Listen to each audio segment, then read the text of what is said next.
재외동포가 한국 방문 시에 내국인 입국 심사를 받을 수 있다는 정보가 알려지지 않아 공항 내 혼선을 빚고 있는 것으로 나타났습니다. 이에 재외동포청과 법무부가 안내 강화 및 홍보에 나설 방침입니다. 미국과 이스라엘의 정보기관 수장이 카타르 총리와 만나 3자 회담을 진행한 가운데 이스라엘과 하마스는 오늘 오전에 종료될 예정이었던 임시 휴전을 이틀 더 연장하는 데에 합의했습니다. 지난주 퀸즈의 한 고등학교에서 교사가 친이스라엘 집회에 참가한 사실이 알려지며 학생들이 기물을 파손하는 등의 폭동이 벌어졌습니다.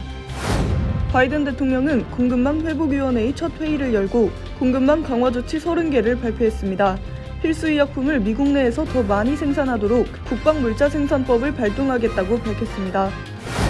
공화당 유력 대선 주자인 도널드 트럼프 전 대통령이 오바마 케어 폐지를 공약하고 나서 대선에 미칠 영향이 주목되고 있습니다.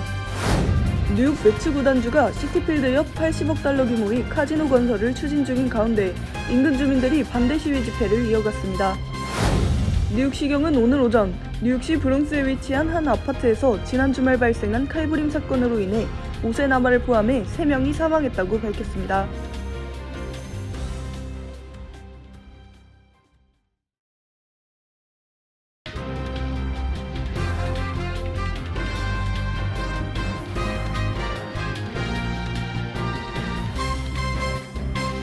여러분 안녕하십니까? KBTV 뉴스9 이창원입니다. 한인 시민권자 등 재외동포는 한국 방문 시 대한민국 여권 즉 내국인 입국 심사를 받을 수 있습니다. 시민권자 등 외국 국적인 재외동포의 내국인 대우 입국 심사가 시행된 지 10년이 넘었지만 홍보가 안 돼 공항에서 혼선을 빚고 있다는 지적에 따라 재외동포청과 법무부는 입출국장 홍보 및 안내 강화에 나서겠다고 밝혔습니다. 첫 번째 소식 전장 기자가 전해드립니다. 한국 법무부가 최근 한국의 각 공항 출입국 담당 기관에 재외동포 입출국 시 내국인 대우 공문을 발송했습니다. 법무부 관계자는 최근 본부에서 각 공항의 재외동포에 대해 국민심사대에서 심사받을 수 있도록 공문을 하달하고 있다고 밝혔습니다. 재외동포청 관계자도 내국인 대우 관련 내용을 법무부와 협의하고 있다고 전했습니다. 한국 법무부에 따르면 재외동포 출입국 심사 시 내국인 대우는 지난 2009년부터 시행됐습니다. 2013년 6월 출입국 외국인 정책본부는 전국 출입국 기관장과 해외 주재관 회의에서 재외동포도 내국인 입국 심사대를 이용하도록 제도 개선을 지시했습니다. 하지만 2018년 10월 외국인 등록, 거소 신고, 재외동포 대상, 자동 출입국 심사를 확대하면서 입국심사장 대한민국 여권 재외동포 안내 표기에서 재외동포가 빠졌습니다. 이로 인해 시민권자 등 재외동포 상당수가 외국인 입국심사장에 줄을 서 상당 시간을 허비했습니다. 당국의 현장 홍보 부족과 안내 혼선으로 불편을 겪는 일이 많다는 지적도 제기됐습니다. 이와 관련해 법무부 관계자는 현재도 입국심사장 상황에 맞게 안내판을 국민, 외국인, 재외동포, 승무원, 외교관 등 가변적으로 변경해 심사대를 운영하고 있다고 해명했습니다. 내국인 대우인 재외동포는 한국인으로 대한민국의 국적을 이탈한 외국인과 그 직계 비속까지 포함합니다. KBTV 뉴스 전상입니다. 미국과 이스라엘의 정보기관 수장이 카타르 총리와 만나 이스라엘과 팔레스타인 무장 정파 하마스 사이 휴전과 인질 석방 협상에 대해 논의했습니다. 이번 협상에서는 그동안 여성과 어린이로 한정했던 인질 석방 협상을 남성과 군인으로 확대할 것을 촉구했습니다. 김은지 기자의 보도입니다. 소식통에 따르면 윌리엄 번스 미 중앙정보국 국장과 데이비드 바르니아 이스라엘 모사드 국장은 오늘 카타르 도하에서 셰이크 무함마드 빈 압둘라흐만 알사니 총리 겸 외무장관과 3자 회담을 했습니다. 이 소식통은 참석자들이 가자지구 휴전 연장 상황의 경과를 토대로 이스라엘과 하마스 간 추가 협상 가능성을 타진했다고 전하고 이집트 측도 이 자리에 참여했다고 말했습니다. 앞서 마지드 아란사리 카타르 외무부 대변인은 기자회견을 열고 휴전을 추가로 연장하는 데 초점을 맞추고 있다며 휴전 연장은 향후 하마스가 추가로 석방할 인질을 확보하는 데 달렸다고 말했습니다. 워싱턴 포스트는 번스 국장이 하마스와 이스라엘이 그동안 여성과 어린이로 한정했던 인질 석방 협상을 남성과 군인으로 확대할 것을 촉구하고 있다고 보도했습니다. 번스 국장은 휴전 기간을 더 연장하려고 하며 약 8에서 9명으로 추정되는 남은 미국인 인질 석방도 이번 방문의 목표라고 신문은 전했습니다. 이스라엘과 하마스는 오늘 오전에 종료될 예정이었던 일시 휴전을 이틀 더 연장하는 데 합의했습니다. 그 대가로 하마스는 앞으로 하루에 10명씩 총 20명의 인질을 추가로 석방하고 이스라엘도 3배수의 팔레스타인 수감자를 풀어주기로 했습니다. 한편 조 바이든 대통령은 이스라엘과 팔레스타인 무장정파 하마스가 휴전을 이틀간 연장하기로 합의한 후 성명을 내고 주변국들의 협조에 감사를 표하며 인도주의적 지원이 늘어날 것이라고 내다봤습니다. KBTV 뉴스 김은지입니다. 지난주 퀸즈에 위치한 한 고등학교에서 수백 명의 학생이 폭동을 일으키며 학교 내 음수대와 화장실 타일 등 기물을 파손했습니다.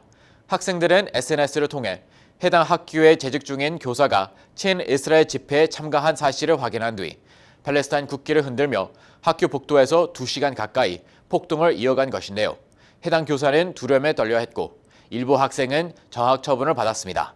에릭 애덤 뉴욕시장은 오늘 자신의 소셜미디어를 통해 이는 난폭하고 무지한 반유대주의 폭동이라고 맹비난했습니다. 계속해서 김은지 기자입니다.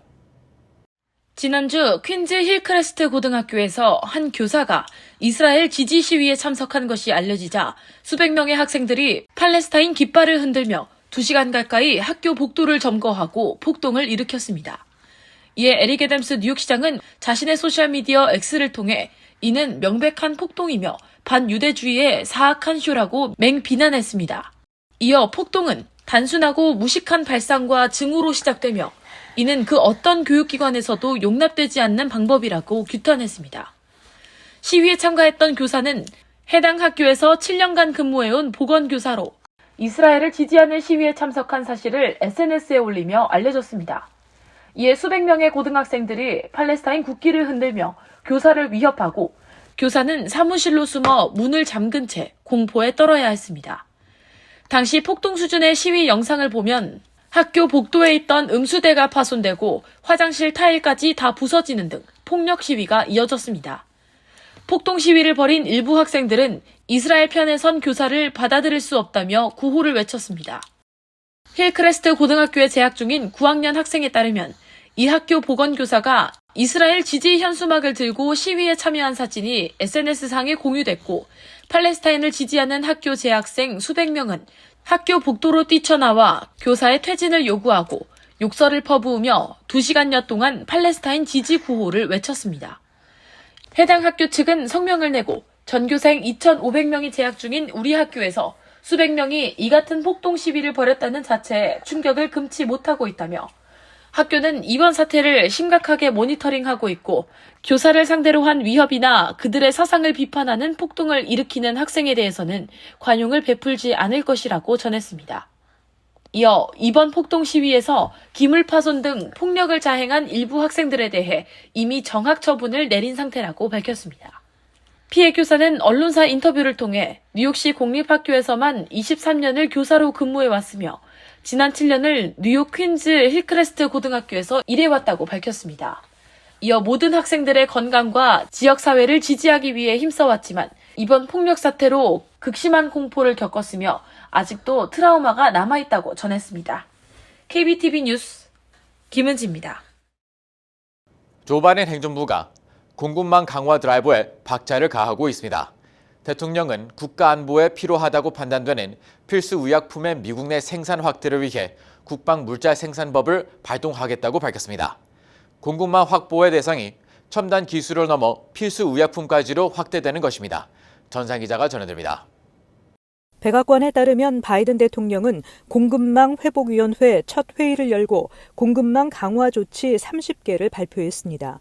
이번 조치는 2024년 대선을 앞두고 미국 가정의 소비 부담을 줄이기 위한 이른바 바이드노믹스의 일환입니다. 앞서 바이든 행정부는 인플레이션 감축법과 반도체와 과학법을 시행한 데 이어 바이오 산업에서 자체 생산을 강화하고 중국 의존도를 낮추기 위한 행정명령을 발동했습니다. 바이든 대통령은 필수 의약품을 미국에서 더 많이 생산하도록 국방물자 생산법을 발동하겠다고 밝혔습니다. 이 조치에 따라 복지부는 필수 의약품, 핵심 원료 등의 미국 내 생산을 촉진하기 위해 3,500만 달러를 투입합니다. 한국 전쟁 당시 전시 군수물자 조달을 위해 만든 DPA는 대통령이 지정한 산업에 대해 제품 생산부터 가격과 수출까지 직접 통제할 권한을 연방정부에 부여합니다. 바이든 행정부는 2021년 코로나19 팬데믹 때 이를 발동해 백신 확보에 나서기도 했습니다. 한국을 비롯한 동맹과의 협력 강화도 이번 조치에 포함됐습니다. 백악관은 행정부는 세계 공급망 강화를 위해 동맹, 파트너와의 관여를 계속 심화할 것이라며 유럽연합과 일본, 한국 등을 언급했습니다. 특히 한미일 3국이 지난 8월 캠프 데이비드 정상회의에서 핵심 광물과 배터리 등 주요 품목 공급망 조기 경보 시스템을 연계하기로 한 것도 사례로 들었습니다.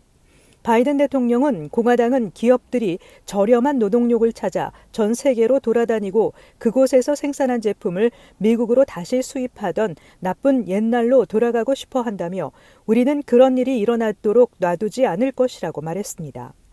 그러면서 50년 후 역사학자들이 지금 이 순간을 돌아보면 공급망 강화 조치가 미국이 21세기 경쟁에서 이기기 시작한 순간이라고 평가할 것이라고 밝혔습니다. KBTV 뉴스 전상입니다. 공화당 유력 대선 주자인 도널드 트럼프 전 대통령이 오바마 케어 폐지를 공약으로 나서 대선에 미칠 영향이 주목되고 있습니다. 앞서 트럼프 전 대통령은 2017년 취임 후 의료보험 혜택을 확대한 오바마 케어를 폐지하는 것을 사실상 1호 과제로 삼았으나 실패했습니다. 계속해서 전장 기자입니다. 오바마 정부 때 도입된 전국민 건강보험법에 대해서는 적지 않은 공화당 지지자도 찬성하고 있어 트럼프 전 대통령이 이를 선거 전면에 내세울 경우 역풍이 있을 수 있다고 언론은 분석했습니다.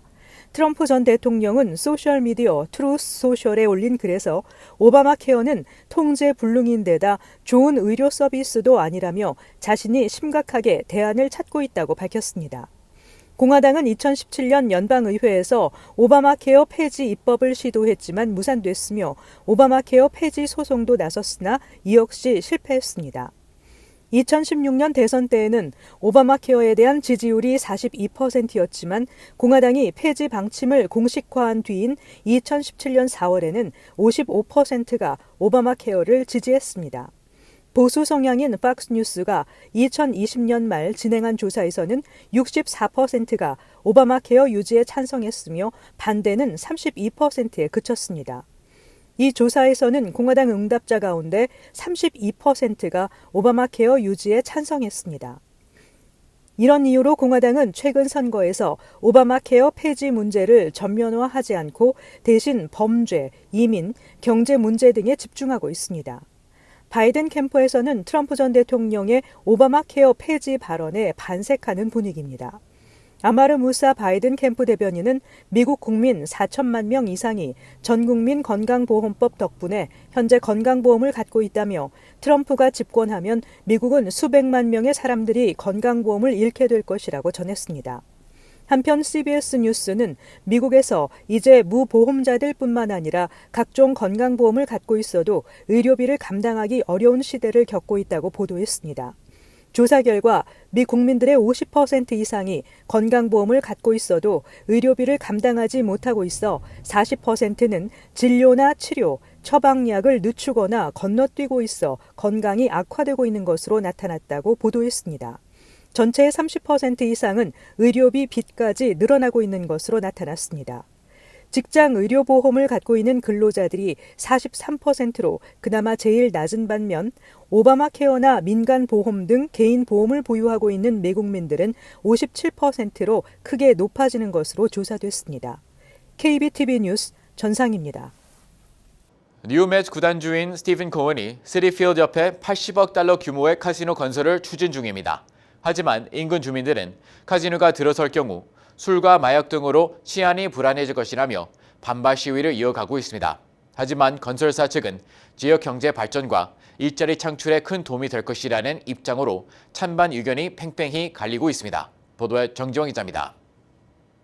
뉴욕 매치 구단주인 스티브 코엔이 시티필드 인근 주차장 부지에 80억 달러를 투입해 대형 카지노를 건설하는 계획을 추진 중입니다. 코에는 하드락과 파트너십을 맺고 50에이커 규모의 주차장을 카지노, 호텔, 뮤지컬, 쇼핑몰, 푸드코트 등 대규모 엔터테인먼트 단지를 건설할 것이라는 목표를 가지고 있습니다. 하지만 뉴욕 퀸즈 시티필드 인근 주민들은 카지노 건설에 반대하는 시위 집회를 어젯밤 이어갔습니다. 주민들은 카지노 단지가 들어설 경우 담배, 술, 마약 등으로 인해 주거단지 치안이 나빠지는 것은 물론 자녀 교육에도 좋지 않다는 이유로 반발하고 있습니다. 양측의 입장이 첨예하게 대립하면서 제시카 라모스 뉴욕주 상원의원은 카지노 건립 관련 주민 공청회를 통해 주민들의 의견을 충분히 수렴할 것이라고 밝혔습니다. 27일 진행되는 공청회를 앞두고 주민들이 공청회 장소인 엠코르로이스 아무스트롱 레크레이션 센터 밖에서 시위를 이어간 것입니다. 플러싱 안티 디스플레이먼트 얼라이언스는 우리는 라모스 상원의원에게 카지노 건설 사업에 주민들이 단호히 반대 입장을 보이고 있음을 명확히 전달했으며 이를 막아줄 것을 촉구하고 있다고 밝혔습니다. 한인단체 민권센터 역시 이날 공청회에 참석해 플러싱 주민들의 카지노 건설 반대 입장을 전달했습니다. 주민들은 치안과 스몰 비즈니스 몰락, 공공보건 위협 등을 이유로 반대 입장을 이어가고 있지만 카지노 건설 관련자들은 공연장이 들어서면 콘서트 등 문화생활 역시 늘어날 뿐 아니라 약 1만 5천 개의 일자리가 창출될 것이라고 설명했습니다. 특히 이번 카지노 건설 프로젝트에 참여하는 건설사들을 중심으로 강력한 찬성 움직임이 일고 있어 찬반이 뚜렷이 갈리고 있는 상황입니다. 건설사 측은 이는 지역사회 경제와 발전을 위해 중대하고 막대한 투자가 진행되는 것이라고 강조했습니다. 주민들의 팽팽한 반대 움직임 속에 라모스 의원은 내년 1월까지 코엔의 카지노 건설 계획에 필요한 법안 승인 여부를 결정해야 하며 이전에 추가적인 공청회를 진행한다는 방침입니다. 카지노 운영권 신청에 10개 기업이 참여한 가운데 뉴욕주는 주지사와 시장, 상원의원, 하원의원, 보로장 등의 추천을 통해 최종적으로 3개의 기업을 선정하게 됩니다. KBTV 뉴스 정지원입니다. 오늘 오전 뉴욕시경이 브롱스에 위치한 한 아파트에서 일가족 3명이 살해되는 칼부림 사건이 발생했습니다. 현재 수사가 진행 중인 가운데 경찰은 숨진 일가족의 10대 아들이 잠재적인 용의자로 추정된다고 밝혔습니다. 정지원 기자의 보도입니다. 뉴욕시경은 지난 주말 뉴욕시 브롱스 모트헤이븐 지역의 한 아파트에서 발생한 칼부림 사건으로 인해 3명이 사망했다고 오늘 오전 밝혔습니다. 이번 칼부림 사건으로 상처를 입고 병원으로 이송된 19세 남성이 용의자로 보인다고 NYPD가 발표했습니다. 사망자 가운데는 5세 남아도 포함되어 있는 것으로 전해집니다. 이번 브롱스 아파트 칼부림 사건 피해자는 38세 조나다나 리베라, 33세 하노이 페랄타, 5세 리베든 리베라로 확인됐습니다. 뉴욕시경은 지난 일요일 오전 7시경 674 이스트 136 스트릿에 위치한 한 아파트에서 38세 리베라가 가슴에 칼이 찔린 채 1층 복도에 쓰러져 있다는 신고를 접수받고 현장에 출동했다고 밝혔습니다. 주민들은 당시 아파트 복도로 들어서자마자 피를 흘리며 쓰러져 있는 피해자를 목격했다고 전했습니다. 아파트 내부에서는 5세 소년 케이든 리베라와 33세 아이의 모친 하노이 페랄타가 칼에 찔려 죽은 채 쓰러져 있었습니다. 주민들은 여자의 비명소리도 들었다고 증언했습니다. 현재 뉴욕시경의 수사가 여전히 진행 중인 가운데 수사기관은 숨진 리베라 가족의 아들인 19세 남성이 잠재적인 용의자로 보인다고 밝혔습니다. 현재 용의자로 추정되는 사망한 일가족의 아들인 10대 남성은 웨스트체스터 카운티 메디컬 센터에 입원한 채 치료를 받고 있습니다. KBTV 뉴스 정지원입니다. 뉴욕주 차량국이 시력 검사를 기한 내에 받지 않은 5만 명이 넘는 주민을 대상으로 오는 12월 1일을 기해 면허 정지 처분을 내립니다. 차량국에 따르면 지난 2020년 3월 1일부터 2021년 8월 31일까지 면허증을 갱신한 운전자 중 DMV 사무소에서 시력 검사를 행하지 않았거나 시력 검사 결과를 제출하지 않은 경우 면허 정지 처분 대상입니다. 뉴욕주에서 시력 검사를 제때 받지 않아 무면허 상태로 운전하다 경찰에 적발될 경우 티켓이 발부되며 시력 검사 제출이 완료될 때까지 운전이 금지됩니다. 만약 시력 검사 결과를 제출하지 않은 상태에서 두 번째 무면허 운전으로 단속에 적발될 경우 무면허 운전 가중죄를 적용받을 수 있습니다. 뉴저지 상하원을 통과한 주류 면허 확대 법안에 필 머피 뉴저지 주지사가 거부권을 행사했습니다. 머피 주지사는 뉴저지주의 주류 면허 확대 필요성에 대해서는 충분히 동의하지만 법안을 시행하는 데 좀 더 보완이 필요하기에 조건부 거부권을 행사하겠다고 밝혔습니다. 뉴저지주 상원에서는 2024년까지 현재 주민 3,000명당 1개씩인 리커 라이센스 발급 제한 규정을 2,700명당 1개, 2028년까지 1,771명당 1개 등으로 5년 동안 확대하고 2029년부터 발급 제한을 없앤다는 내용의 법안이 상정됐지만 법안을 두고 이미 많은 비용을 투자해 리커 라이센스를 발급받은 업소와 주민들에게 불공정한 처사라는 불만의 목소리가 높아졌습니다. 한국 정부가 재외 국민에게 비대면 진료를 우선적으로 허용하는 방안을 추진합니다. 발표에 따르면 정부는 비대면 진료 대상 환자 범위에 재외 국민을 포함하도록 의료법을 개정하고 각계의 의견을 반영해 시범 사업을 보완한다는 계획입니다. 현재는 의원급 의료기관 중심의 재진 환자, 도서지역이나 장애인 등에 대해서만 추진이 가능합니다. 한국 국적을 갖고 외국에 파견 중이거나 거주 중인 영주권자, 유학생 등 재외 국민과 이중 국적자가 대상입니다. 한국보건복지부는 조만간 시범사업 보완 방안을 발표할 전망입니다. 오늘부터 다음 달 중순까지 뉴욕시 일대 곳곳에서 크리스마스 트리 점등식이 잇따라 열립니다.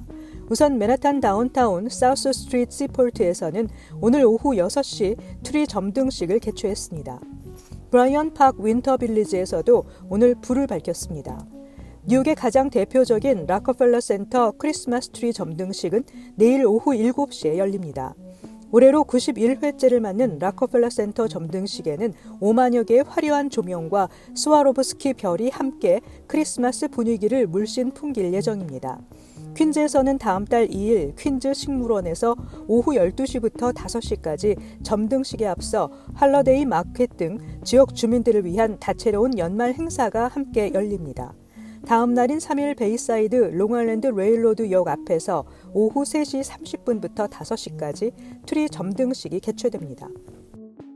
잠시 후 커뮤니티 브리핑을 전해드립니다.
이어서 환율과 증시 전해드립니다.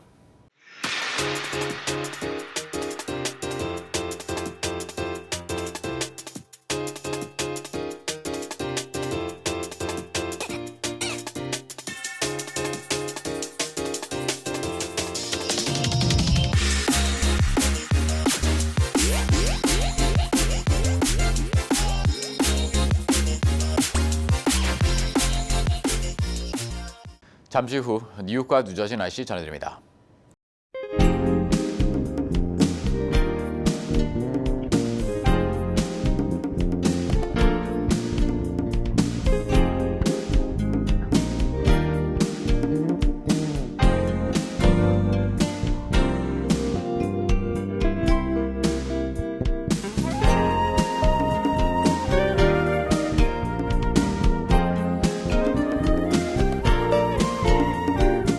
KBTV 뉴스9 마칩니다. 오늘도 시청해 주셔서 감사합니다. 편안한 밤 보내시 기 바랍니다.